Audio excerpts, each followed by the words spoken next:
परमात्मने नमः। हे मेरे प्रिय बंधुओं, आज मेरे प्रिय बंधु हम लोग चर्चा करने वाले हैं कि क्या हम अपने शरीर को बलवान बनाने के लिए सिर्फ और सिर्फ इन लाशों पर निर्भर हैं। जो लाशें मिल रही हैं हमारे समाज में मेरे प्रिय बंधु, जहाँ भी देखो खंसी को पकड़ के काट दिए, बकरी को पकड़ के काट दिए, सूअर काट दिए, मुर्गा काट दिए, मछली काट दिए। तो क्या इन लाशों से ही मेरे प्रिय बंधु हमें न्यूट्रिशन मिल रहा है, हमें प्रोटीन्स मिल रहा है, कार्बोहाइड्रेट मिल रहा है, हर चीज़ मिल रहा है जिससे हम बलवान बन सकते हैं? अन्य प्रकार इस दुनिया में मेरे प्रिय बंधु और कुछ है ही नहीं जिससे बलवान बना जा सकता है। तो सर्वप्रथम इसी विषय पर जो चर्चा है आज हम लोगों की होने वाली है। और जो भी व्यक्ति मांसाहारी हों वो तो निश्चित ही इस वीडियो को देखें मेरे प्रिय बंधु। अपने अंदर सुधार करने की आवश्यकता है। बिना सुधार के बलवान नहीं बना जा सकता। आप खंसी बकरी खाकर फूल जाएंगे, बलवान नहीं बन सकते। सर्वप्रथम आप समझिए, इन दो प्रकार के सिर्फ और सिर्फ मानव हैं। मानव जो हैं एक ही प्रकार के हैं, उनमें जो है बांटा गया है दो प्रकार से। एक है मेरे प्रिय बंधु दैव और एक है दैत्य। एक राक्षस एक देवता। राक्षस जो है वो राक्षसी भोजन जो है, ये लाश खाने वाली, जो जितने भी लाश खाने वाले हैं राक्षसी प्रवृत्ति के मानव हैं। ये मानव जो है, सीधी सी बात है, स्पष्ट बात है, जो शास्त्र कहते हैं वो मैं यहाँ पर आपको बताने वाला हूँ।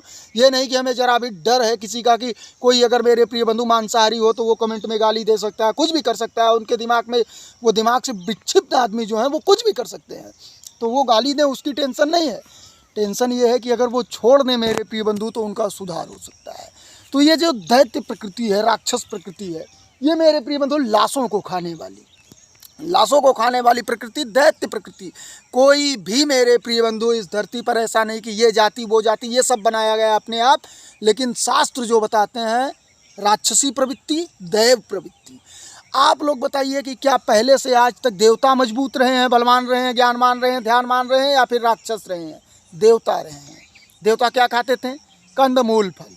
कंदमूल फल ही नहीं, शुद्ध सात्विक भोजन भी लेते थे। जो भी भोजन है शुद्ध सात्विक भोजन, कंदमूल फल, आहार कुछ भी हो। ये लाश नहीं खाते थे। जो लाश है, चाहे मुर्गा हो चाहे खस्सी हो, वो लाश जो हो गया, जीव निकल गया मेरे प्रिय बंधु उसके अंदर से, तो वो लाश हो गया, वो माटी हो गया। उस लाश को खाने वाले मेरे प्रिय बंधु राक्षसी प्रवृत्ति के व्यक्ति बलवान तो हो सकते हैं, लेकिन क्या दैवी प्रवृत्ति के व्यक्तियों से भी बलवान हो सकते हैं? तो कदाचित नहीं, संभव ही नहीं है कि वो दैवी प्रवृत्ति के व्यक्तियों से भी बलवान हो। दो व्यक्ति मिले हमें एक ही साथ बराबर मेरे प्रिय बंधु, 5-5 साल के दो बच्चे मिले। एक व्यक्ति को मांसाहारी बनाया जाए, एक व्यक्ति को शाकाहारी बनाया जाए, 25 साल तक जाते जाते उनका बल आप देख लीजिए। एक अंगुली पे उठा देगा मांसाहारी वाले को शाकाहारी। उतना ही मेहनत दोनों लोग करें फिर भी मेरे प्रिय बंधु एक अंगुली पे से उठाकर समझ देगा, पेशाब फेंक देंगे वो। हमें तो डर लगता है। ये समझने का प्रयास करिए। ये शब्द जो है मेरे प्रिय बंधु कुछ अमानवीय शब्द हैं, फिर भी उपयोग करना ही होगा। राक्षसी प्रवृत्ति के व्यक्तियों को मेरे प्रिय बंधु ये समझिए कि उन्हें समझ में नहीं आ रहा है कि ये जीव जो हैं, ये जीव तो मर गए, अब वो तो लाश हो गया, वो लाश हम लोग खा रहे हैं। वो लाश हमारे शरीर में पचने योग्य नहीं है। सर्वप्रथम विज्ञान भी कहता है कि हमारा शरीर मेरे प्रिय बंधु 24 घंटे तक जो है, जैसे जितना अधिक देर में जो भी पचेगा उतना ही बेकार है शरीर के लिए, उतना ही गलत है शरीर के लिए। जितना जल्दी भोजन आपका पच सके, साधारण भोजन, शुद्ध सात्विक भोजन, सात्विक भोजन जितना जल्दी पच सके उतना ही वो स्वस्थ, बलवान, ज्ञानवान मेरे प्रिय बंधु बनता चला जाएगा, दीर्घायु को प्राप्त करेगा। और ये मांस खाने वाले, लाश खाने वाले, ये कदाचित नहीं प्राप्त कर सकते। दीर्घायु तो कभी प्राप्त ही नहीं कर सकते। निरोगी काया कभी प्राप्त ही नहीं कर सकते। लगातार इन्हें कुछ न कुछ रोग होता रहेगा, कुछ न कुछ रोग घेरा रहेगा मेरे प्रिय बंधु। 12 मास 24 घंटे में इन्हें कुछ न कुछ रोग लगा ही रहेगा। आप देख सकते हैं, अनुभव कर सकते हैं। अगर आप स्वयं लेते हैं तो आपको विश्वास नहीं होगा। मैं स्वयं लाश खाता था। मैं ये आप लोगों के सामने कह रहा हूँ, मैं स्वयं लाश खाता था 2.5-3 साल पहले। मैं भी रोगी हुआ करता था, हमें भी कुछ न कुछ रोग लग जाया करते थे, चेहरे पर बहुत ही दिक्कत हुआ करती थी। शरीर मेरे प्रिय बंधु जर्जर हो चुका था, वीर्यनाश हुआ करता था, क्योंकि लाश खाने वाला वीर्यनाश मेरे प्रिय बंधु निश्चित ही करेगा, वीर्यनाश करेगा ही करेगा। ब्रह्मचर्य पालन की तो स्वप्न में भी नहीं सोच सकते लाश खाने वाले व्यक्ति। हमने छोड़ा, आप देख सकते हैं। ये अनुभव है कि मैं एक शब्द भी वीडियो के आगे बोल नहीं सकता था लाश खाते वक्त। जैसे खाते ही वक्त नहीं, जब खाता था। आज मेरे प्रिय बंधु ऊंचित वाणी से मैं बोल सकता हूँ, और वीडियो के ही आगे नहीं, 1000 लोग खड़े हों सामने तो भी बोल सकता हूँ, ऐसे ही बोल सकता हूँ। तो मेरे प्रिय बंधु, ये शक्ति कहाँ? शुद्ध सात्विक भोजन। बलवान कैसे बना जा सकता है? शुद्ध सात्विक भोजन।